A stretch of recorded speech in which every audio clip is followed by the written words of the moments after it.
Hello and welcome to the desk here on Global Television. My name is Godwin Sunday.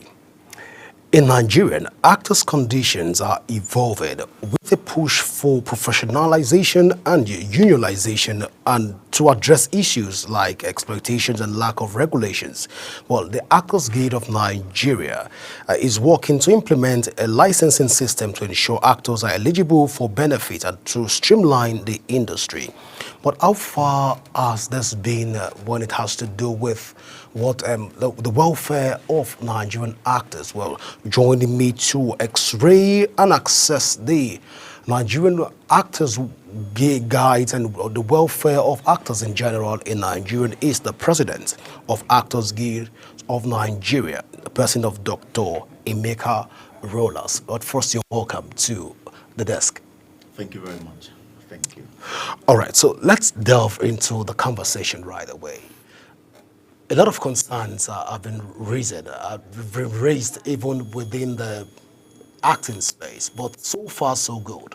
How will you assess the Nigerian actors, the welfare? Well, for me, I will not say it's not yet time for assessment. Reason is that from the onset, it looks like majority of the players do not know what they are doing or their earlier reason for becoming actors. And once you join a profession just only for passion, not understanding that there is a labor, that you are working to get paid.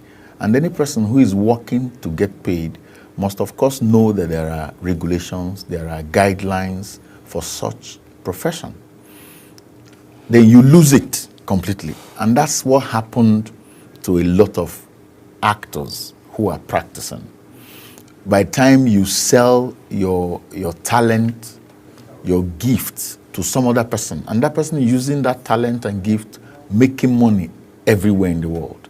You cannot fight it. You don't know how to go about it. Now, the situation becomes that the very few who become lucky becomes the ones that will be enjoying their gift and talents. And then the other ones will feel that, well, they have not gotten to that peak well enough. And that's where the job of the guilds comes in. The Actors Guild of Nigeria was established 30 years ago. We are affiliates of the Federation of International Actors, FIA, with headquarters in Brussels, in Belgium. We are also having very good twining relationship with the Screen Actors Guild of America, SAG-AFTRA, and British Equity, and just recently the South African Guild of Actors. We are all co-affiliates of this FIA. And then as unions who are under FIA, we have direct relationship with international labor organizations where we pick up guidelines on how to deal with our members in terms of labor. For here in Nigeria, a lot of actors or a lot of people think that Actors Guild of Nigeria is just one of those associations. It's not. The issue here is that you as an actor, do you know your worth? Do you know what you're worth to get from a particular job you have done?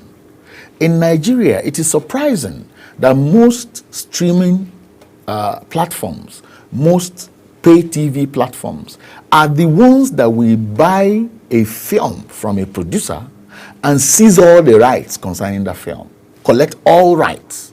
Now you have empowered them to sell your film anywhere in the world without your input if you're a producer. This is ignorance. The same thing with the actors. How can a pay TV platform in Nigeria take your work from Nigeria and televise it in over 62 countries of the world? And you are here, dying in penury. You are in Nigeria, wallowing in ignorance. And you are an actor, so to speak. And you go different places in the world, Time Worlds, New York, you see your billboards spreading everywhere. People are making money from these things. But you don't know. You're in Nigeria. And now there is a guild that you ought to be in. You ought to nurture. You ought to be part of its progressive nature. So you know where the future is. And that is why most people will be in the industry for many years, featured in over 200 movies, and they have nothing to show for it. Why? Because we do not have entertainment lawyers practicing very well in the country. Quite interesting. But let's look at the guild in itself. Is it region-centric? Because say the Actors Guild of Nigeria, it tends to be a guild that is largely dominated by people from the southern part of Nigeria. I want to ask at this point, are the people from the northern part of Nigeria excluded from the guilds? No, I will just give you two straightforward answers for this. In the first place, Actors Guild of Nigeria, we are present in 34 states of Nigeria, and we're 36 states. That, of course, settles you that is not region-centric, as you mentioned. Number two, the arts in itself, from a TV angle, has a region that is more in number. You understand? Okay. It's just like if you say you want to do BDC, Bureau de Change now. Of course, you cannot find many Bureau de Change people in the South. Even if you have to find them, it will be the same Northern people. So the business itself has religion, because a lot of Northern people believe that their religion may not automatically give push for screen business. So that's why it's like that. That doesn't mean we don't have Actors Guild in Nigeria in Kano, we have in Kaduna, we have in Zamfara, we have in Katsina, we have in Benue, we have in Nasarawa, we have in Borno, we have in Adamawa, we have in Bauchi. Do you understand? But yet, then again, you need some of these governors to understand the growth and the benefits inherent in the creative economy. Because today, I will tell you the truth, it's only about Lagos, Delta, Enugu, and maybe Port Harcourt that are enjoying from the benefits of the creative economy. Some of these northern governors, they need to, look deep into that angle and see what the creative economy has to, to offer them. Then, when you see people trying to regionalize the culture, the craft, or the entertainment, telling you they are Kannywood, they are Yoruba wood, they are Igbo wood, this also stems from the issue of ignorance, which I earlier mentioned, because a film is a language on its own. Before the advent of Nollywood, we were watching Indian films without understanding what they were speaking, and we could tell the story. We were watching Chinese films. So people who came and tried to use region to divide practitioners are the people who also helped in killing the industry more. Because tomorrow, people tell you that I'm a member of this, that, but I'm here. That's the wrong thing, because in the movie industry, there are professional associations that must be respected. And that is the Actors Guild, the Producers Guild, the Directors Guild, the Creative Designers Guild, the Editors Guild. These are professional guilds that is practiced globally. Any other name coined by anybody in whatever guise is trying to either use region to deal with some people he or she doesn't like, or maybe use one name because our registration processes in the CAC makes it open for people to just come and register whatever they want to register without minding what that sector says. And at the end of the day, we now have proliferation of associations here and there that is giving us problem in the creative sector. And as long as we continue like this, without government or ministries who are involved sitting tight to say this is how this industry should operate, if you cannot operate through these professional associations, you leave the industry. Then we'll have peace in the industry. All right, so let's talk about in terms of the welfare of members of the guilds. Okay. In general. Okay. We've had quite a number of cases where actors and actresses within this space will come out on social media to lament the fact that they are not feeling fine, or they are ill or they're unable to afford some kind of lifestyle that they've been able to portray in a movie through a make-believe. We've seen all of this play out in the social media space. I want to find out from you, at what point does the Actors Guild regulate and ensure that it creates a balance between the make-believe and the actual life of an actor, ensuring that there is a balance so that actors don't get to fake it even in real life? Okay, now you started from the point people come on social media either trying to say, okay, we don't have funds to take care of our health and all of that. Because, for instance, they have lived this life in the film, and of course, when they are out of film and they fall sick originally now, they can't take care of themselves. It boils down to what I earlier explained about ignorance of where you belong to. If you're a member of the Actors Guild of Nigeria, for instance, once you register as a member, your registration, of course, covers an insurance cost. Then once you register as a member, you sign up for your HMO. This HMO enables you access to about 600 hospitals in the country. And the 600 hospitals in the country, which is signed up for the HMO, are also broken down in a way that you can port from this state to another state. For instance, if you're filming in Lagos as an actor, but you originally live in Abuja, and you fall sick in Lagos, all you need to do is to put a call across to your provider and say, I'm in Lagos, but the hospital that is taking care of me is in Abuja. They will port you from a hospital in Abuja, put you in Lagos. But whereby you are ignorant of what is obtainable, becoming a member of the Actors Guild, you'll be operating without being a member. You'll be operating without license. Then when you fall sick, you can't access any of these benefits. And then your only option will be to come on social media and begin to rant. And once you start, you begin to say, what is AGN doing for me? AGN cannot do anything for you if you're outside the fold. So it's just strictly. And that's why we began to say, okay, very soon we're beginning to license actors so that we know who are members, as it were, in the country, who are supposed to access these benefits as we put them within the guild. Every guild has a constitution. So it's for actors to know that we have this, we have to be involved in this. It's just like a Christian who doesn't know what he wants from God. And you'll be working not knowing that you just speak a word from the word of God and you get this. So when you don't know those things, then the devil will, of course, use you to do anything he likes. On the field, many actors, we get to see a lot of actors spring forth in Nigeria. And on the field, are there AGN task force or regulators to ensure that before a movie is being produced, that guarantees of lives of the actors are all top-notch priority even before the movies are being produced?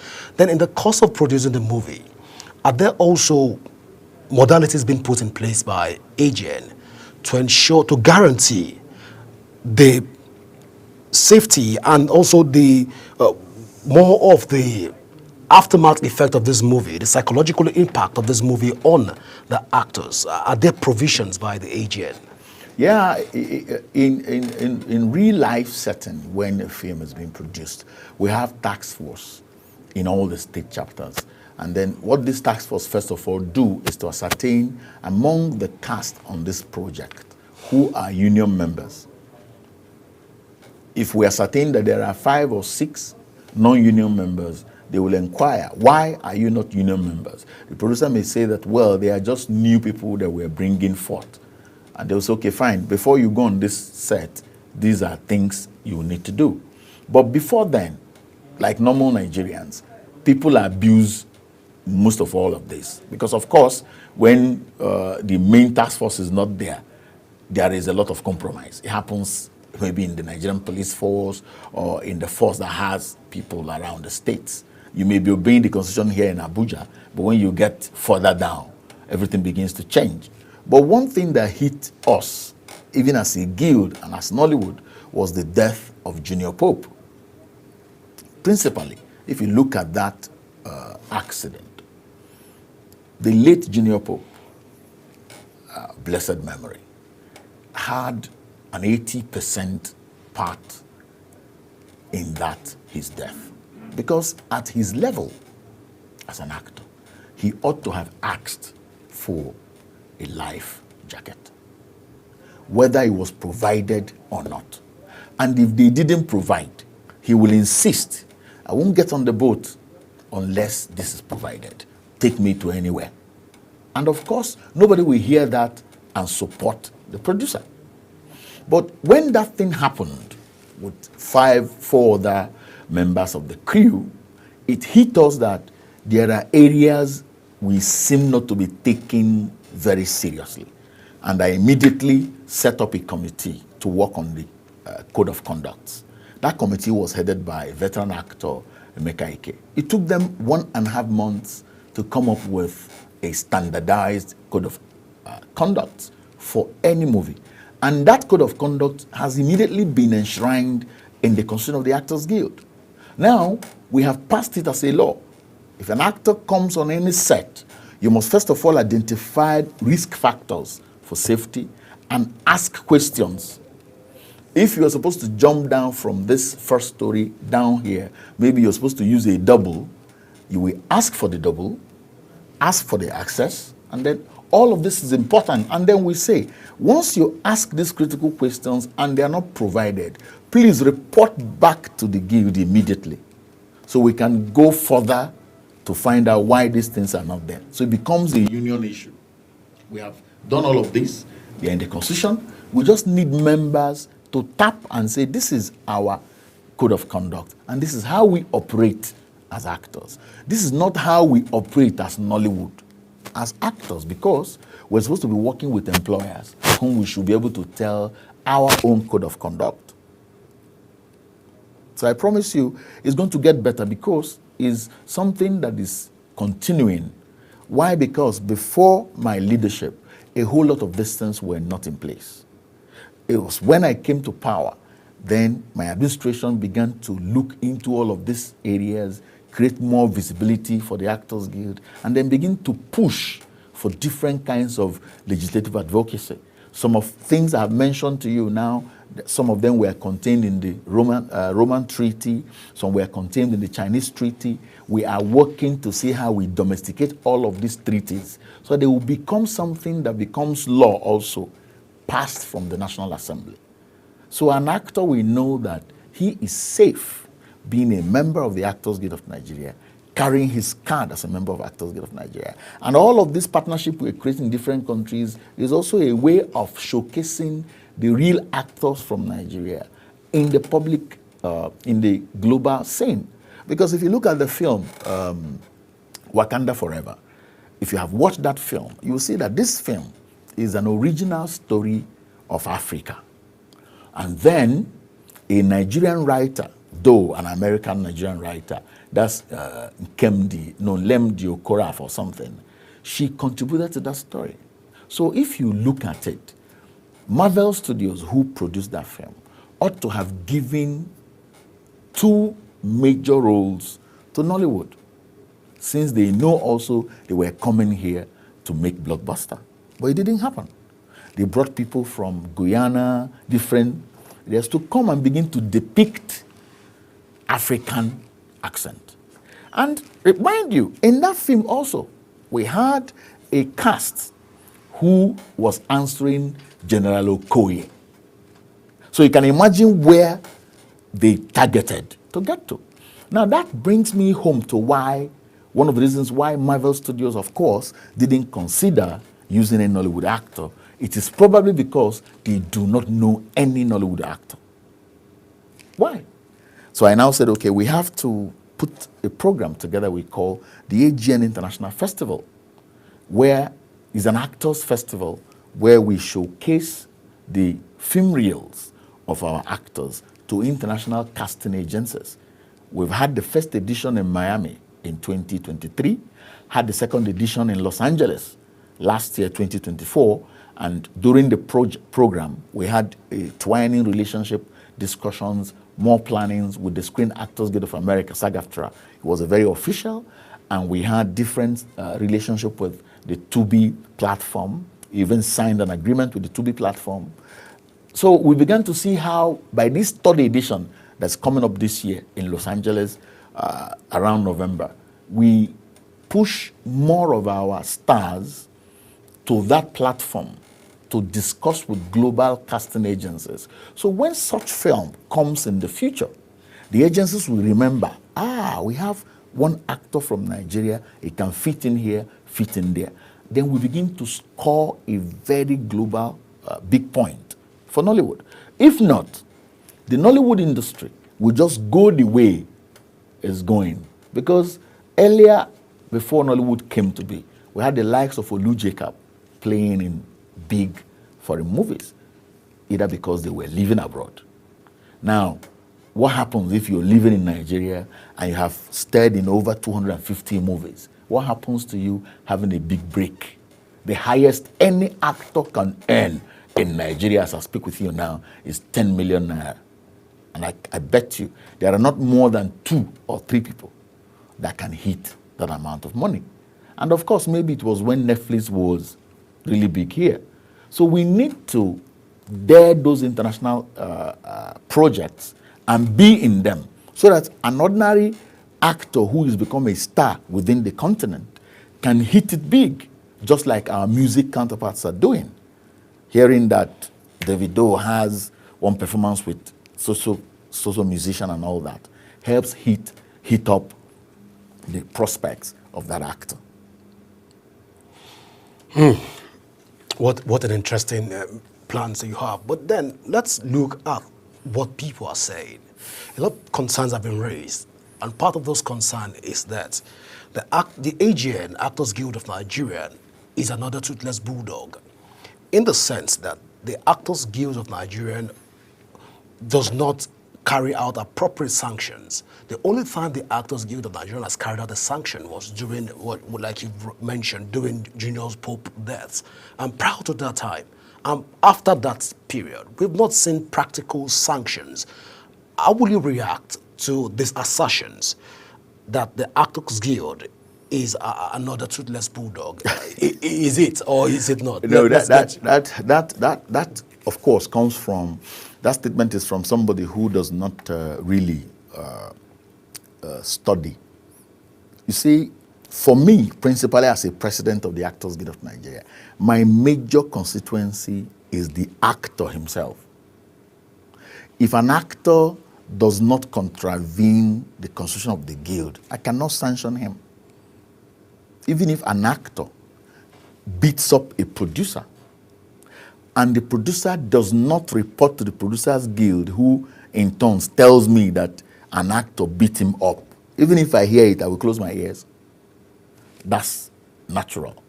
But you see, we play in a field where we are trying to nurture an actor to behave well. But in that behaving well, we have an enclosed book that looks like the law for the actor.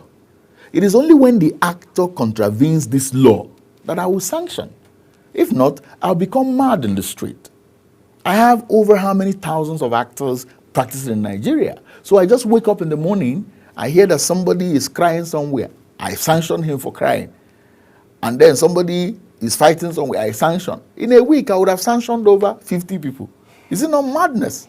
So I advise people who are having this notion to, first of all, find out what are written in the books of what we're doing. And you must know that actors are entertainment people. Most actors don't really have time. They just go from one production to another production. The guild, what the guild does is to help the actor who doesn't have time manage what they are doing, but not as a manager, so to speak. We are trying to evolve to a point where positions of executives within the Actors Guild, only the president will be an actor. The rest will be employed people who will come just to do the job of secretary, do the job of DG as it's obtained in other enclaves. You understand? Then when you get that, you don't need, if I'm going somewhere, I need to pitch for the Actors Guild. I don't need to carry the stars that are my members, because the president has a document, and document is written Actors Guild of Nigeria. You don't need to ask me, where is RMD? Or where is Omotola? Or where is Kate Henshaw? No, you know they belong to this guild. So I'm here to pitch on behalf of the association. Because these people won't have the time to go around with you to pitch on anything. But that's where people make mistakes. So when the president appears in a meeting to discuss welfare or discuss insurance or discuss something, the company wants to use the faces of my members to boost their own visibility. And I say, no, that's not what we're here for. If you sign what we have and you need one of us, we know how to communicate to them to do this. Because if I bring them here and you use them to put up on your picture, you have stylishly used them to market your company. What a way to go about all of this. It's quite interesting. But then, a lot of skit makers are springing forth in recent times. Are these also members of the Actors Guild of Nigeria? Yes, they should be. In the global scene, there is nothing like skit makers. But you know, in Nigeria, everything is possible. I've heard that some of them gathered and say they registered skit makers. You know what I mean? Like I told you, the laws of our country in some places still lacks different fundamentals. For the fact that you have a company, you just bring 5 people to CAC, you have registered. The only thing they check in CAC may be the name, if it does not clash, and they end it there. But you keep on having different kinds of registrations. If you come abroad and register a company, in 1 year you don't do business, they close you up. Give away that name. By the time you come next year, you will not be there. So now I'm asking, if you're a performer, because Actors Guild is a performers guild, if you're a performer, you ought to be a member of the guild as a performer.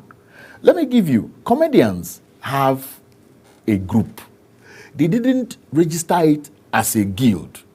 Ali Baba is a member of Actors Guild of Nigeria, a very strong member, very supportive of my administration.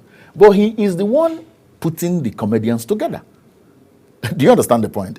In most of our meetings, we have never had any meeting that he will tell you, no, don't you know we comedians, we have a guild. No, he understands that we are performers within the space of what we're doing. But it's just that we have a craft and want to protect our people from our own relationship. You know that Oke Bakassi is a member of the Board of Trustees of the Actors Guild. You understand the point? So the skit makers are supposed to be members of the guild. If they are not, advise them. Why you belong to your group as skit makers, if you're a performer, please endeavor to belong to Actors Guild of Nigeria, because tomorrow, if you have issues that demands that we should come in as a body, I will first of all ask the state where you come from. Is he your member in this state? And they say no, we will not be able to show. At this point, how correct is it to say that the government have not been supportive to the Nigerian Actors Guild? Well, I will not say correct, because one, the government does not support an individual association within the creative space. Even though the government have come out to say that they are more interested in the creative economy, and supporting the creative space. The creative space involves everybody. I just came back from South Africa for the International Labour Organization workshop, which says a more decent work environment. It might interest you to know that we were just about 2 Nigerians at that conference, myself and one other person from the employers union or something. Now, the creative sector embodies all of these people, both craft people, both paintings and all of that. Then, when the creative economy, the minister who is doing very well for government, and this is the first time, I must say it, the first time the government is setting out a ministry for the creatives in Nigeria. And so far, so good. The minister is on point. Now, what we need as members of the creative ministry is to tap from all the things that are on the table. We have the IDICE fund. We have the other fund again from Providence Bank, where you can access. Now, what do you need to do?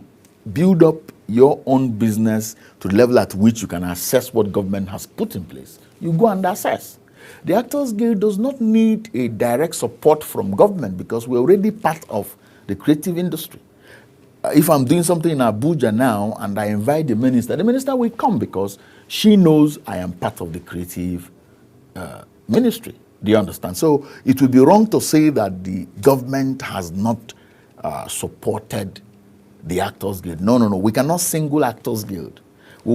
If the government is not doing well for the creative ministry, we will say that they are not doing well. But once they are doing well to the creative ministry, then I am part of beneficiary.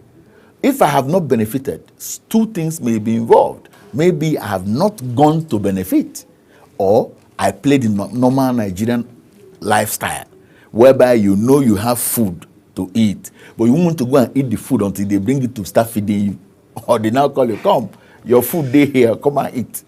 But already, the government, I must tell you, no matter how rough the economy is, if there's any ministry or any sector that has benefited or has seen government impact, I think my industry should be one of them. All right. That's not a campaign for the government, by the way. I believe it's your personal opinion. It's my opinion. All right, so let's look at, just before I let you go, because our time is fast spent, I know you have other engagements even this evening.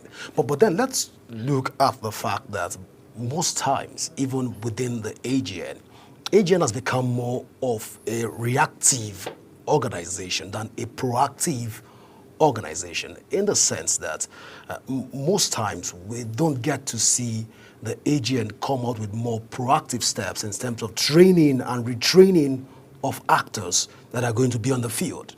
We don't get to hear that AGN is conducting one seminar or symposium or this and that everywhere in order to prepare the actors for becoming a better person, first to himself and then to the society.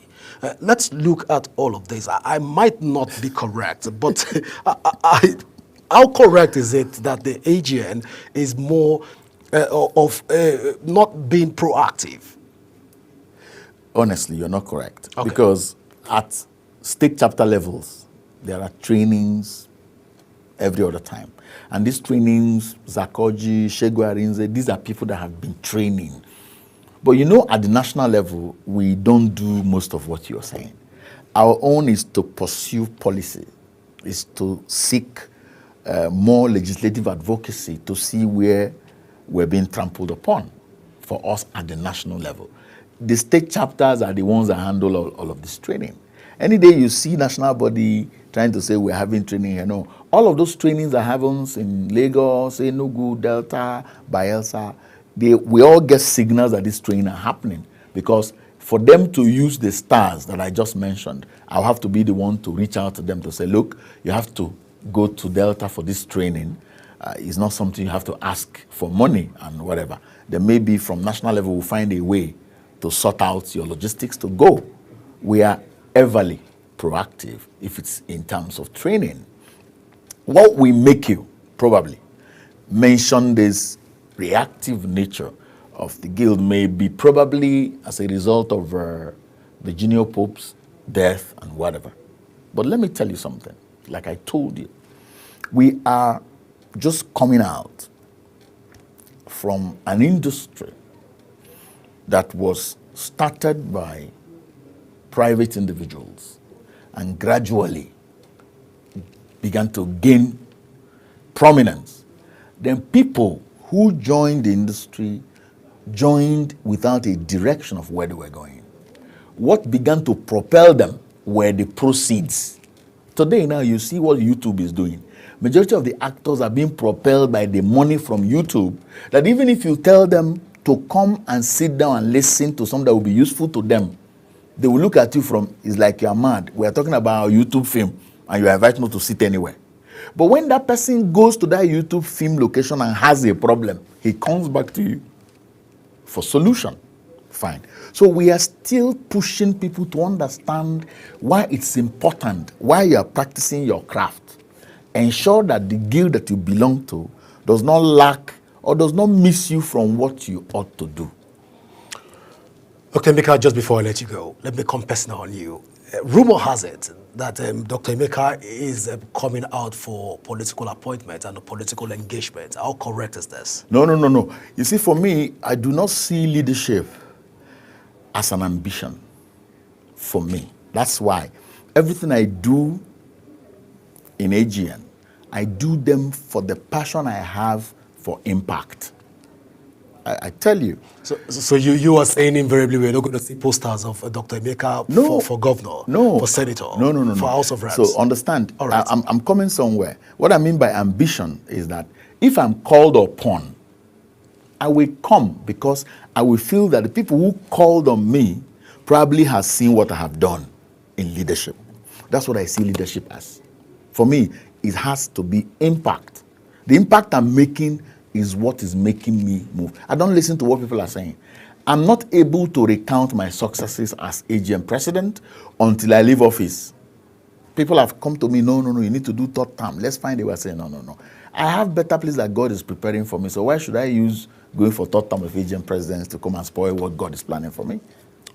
Well, let me say that stylishly telling us that you're not coming out for campaigns and also elections. No. All right. Well, I want to say thank you so much, Dr. Emeka Rollas, for being part of the show this evening. Well, viewers, this is how far we can go this evening. We'll go for a short break, and when we come back, we'll talk more on the desk. Please go nowhere. The desk continues in a moment.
All right, welcome back to the desk. We're going to the second conversation right now, which has to do with the fact that we're talking about the Labour Party crisis. And joining me to talk about the Labour leadership tussle is Charles Gold Nachi. But first, you're welcome to the desk, Charles. Thank you so much, Godwin Sunday. I'm happy to be here today. All right, Charles, I understand that I know that you've been following the politics that is going on in Labour Party. And of course, you've been a very key advocate for what is right, even in terms of leadership in the country. But then, Peter Obi has come out and Governor Oti have come out to give their verdict in line with the Supreme Court judgment of the Labour Party's decision on leadership. But Abure, on the other hand, still says that the NEC has the sole responsibility to convene a stakeholders meeting. On the other, we see the other Labour Party. But then, what do you make of this old Labour Party tussle so far? Well, thank you for having me today. And when I look at what is happening in the Labour Party, I begin to ask myself, what is the problem of Mr. Julius Abure. In fact, a few days ago, I was asking myself, what's the color of the problem of Julius Abure? What color of his problem? You have been sitting in that position as a Labour Party national chairman over the years. Nobody has benefited so much like Julius Abure. In fact, 2023 election favored Julius Abure more than any other Labour Party chairman, national chairman so far.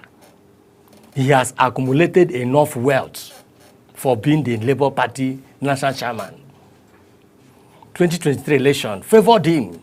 That was for the first time Labour Party was able to, produce members of National Assembly, State Assembly, House of Representatives, and even having a governor in Abia State. In fact, except what happened between INEC chairman, Labour Party would have produced the president of this country. P2B was seen as the winner of that election. Allegedly. Allegedly. Yeah, let's use the word. Yes. So, Labour Party chairman, Mr. Abure, he has achieved so much for being the national chairman of the party. So I wonder what he's still fighting for having accumulated enough wealth. Mr. Abure was suspended by his word on May 14th, 2024. His word came together, they accused him and they suspended him. And up to today, he's still holding on to power. Some leaders that worked under Abure came together and they said that the leadership of Abure is faulty. And they accused him of misappropriating money, misappropriating fund made for the party. And after all the accusation leveled against him, he still insists on holding on to the national leadership of the party. So the question is, what is the color of the problem of Abure? This is what I'm still trying to find out. What color of the problem? You don't think Abure is trying to set the record straight in terms of some of the misconceptions that have played out in the different interpretation to the Supreme Court judgment? Don't you think that Abure at this point is trying to set the record straight? There's nothing like setting a record straight. If I am Abure, I expected him to resign when the ovation is still high. I don't know what Africans stand to gain in holding on to power. The people you are leading have rejected you. Your ward level have rejected you. The governor, the only governor your party was able to produce, has rejected you. In fact, through Abure, so many people had defected from Labour Party, starting from National Assembly members, State Assembly members. In fact, I have someone as I speak to who is to contest a AMAC chairmanship position that just wrote and dropped his resignation letter last week just because of the problem of Abure.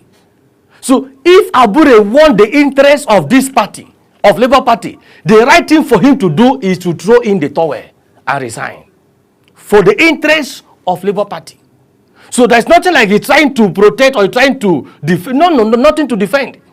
He have achieved so much. So it is right time for Abure to throw in the towel and resign for the interest of Labour Party. But I insist that he will not do so because opposition parties are using Abure to scatter Labour Party We can say it that to for, be we can not say to that, have we can a say that for- platform we can to say the that- contest in we can say that 2027 for- election. We can say that for a fact that the opposition are using him. And so There are facts on ground. No, we can't say that for a fact. That Abure is being used by opposition parties. we can say that for a fact. I'm telling you, of course, there's no fact that shows it. Abure has not come out to say that he is not a member of the Labour Party. Neither has he come out to say that he is working against the interest of the Labour Party. So we can't say that he is working against the party as it stands right now. But then let's move on even in the conversation.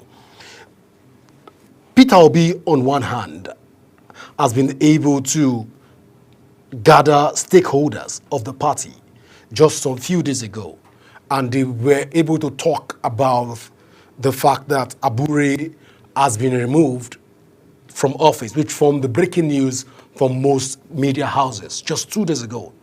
Now, Peter Obi moved further by ensuring that Labour Party members move straight from Transcorp Hilton Hotel to INEC office to ensure that they present Usman as the new Labour Party chairperson. But all of this has, to a very large extent, not been received with a round of applause, because some Labour Party members are still with Abure. Instead of having this conversation about division, why are we not, our Labour Party is not talking about the fact that they need to come back and sit on the round table and look at the Supreme Court judgment and align their thought around this judgment? Why different fractions? You saw what's playing out already in Anambra State. Is it disheartening? With this, can Labour Party go into elections and win elections? Well, the truth remains that, just like I have said before, that Julius Abure don't have the interest of the party in heart. Because if you watch his actions and his inactions, it will show you that Julius Abure don't have the interest of Labour Party in his heart. But I think that Julius Abure, the future generations will not be kind to him, having accumulated enough wealth for being the national chairman of Labour Party, and still yet he still made himself available to be a problem with Labour Party. Labour Party, after 2023 election, everybody know, even in this country, know that Labour Party stand in a better position to win more elections in this country. All Nigerians were in support of Labour Party, even the children on board. Everybody have interest on this party. So I wonder why Julius Abure will still insist on remaining as the national chairman of the Labour Party. Last week, Supreme Court passed verdict on him and said that the leadership of Labour Party, of a political party, should be determined by the leadership, by the neck of the party, which is the National Executive Council of the party. Now, the National Executive Council of the party, they're not with Julius Abure, which is made up of Nigerian Labour Congress, TUC. So these are the neck, these are the organ of the party. And all these organs have openly said to Julius Abure, we are done with you. Your tenure has exhausted. Just throw in the towel. He quickly gathered some people in Anambra State, in Oka, and conducted a personal convention that was abandoned by the neck and the organs of the party. And he re-elected himself. And since then, he keep holding on to the leadership of the party. But INEC has not openly come out to take out Abure's name from the list of chairman of the Labour Party. They've not recognized Usman. Neither have they recognized any other political chairman for Labour Party. And you know that in politics, we cannot have vacuums, even in political office. Is it not within the constitutional space of the party for Abure to still remain in office till a proper process or due process is being carried out to take him out of that office? If Abure has the interest of Labour Party, there's no need for him to remain in office.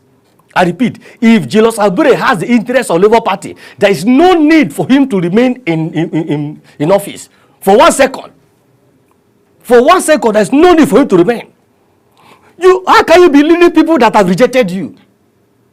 Leadership is not by force. You don't superimpose yourself on people who don't want you. Abia State Governor Alex Oti made a statement. He said he has personally had a meeting with Julius Abure and said, "Come, let's make you the Member of Board of Trustees. The member of Board of Trustees, the chairman of the Board of Trustees of Labour Party." And he said, "No, he don't want." So that this party can move forward. So what is the problem of Julius Abure? What does he stand to gain? Foresee that this party is being scattered. So there's something like vacancy. The NEC, the organ of the party, the leaders of the party have come together and they elected Osman. And they have elected her to be acting chairman of the party. So I expected Julius Abure to just throw in the towel for the interest of the party. For the interest of Labour Party. So that Labour Party can come together and form a formidable party in order to win election come 2027. Just before I let you go, Anambra election is just a few months away. Do you see Labour Party winning this election with the current situation of the party?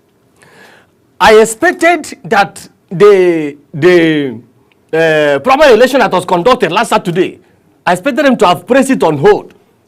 After the Supreme Court judgment. There was an election that brought Moghalu. The Supreme Court judgment rendered everything Julius Abure has conducted invalid. So the one that brought Moghalu is it valid or invalid? To be honest with you, With a disorganized house, will Labour Party be able to win any election? Anything done by Julius Abure after Supreme Court verdict is not avoid. So in order to save Labour Party. So with this disorganized house, will Labour Party win any election in Nigeria?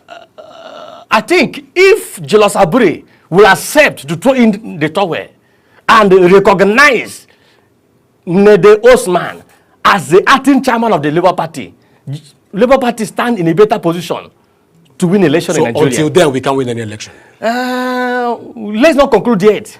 All right, let me take that as your final word. I want to say thank you so much, Charles, for finding out time to be with us even on the desk today. Thank you so much for having me.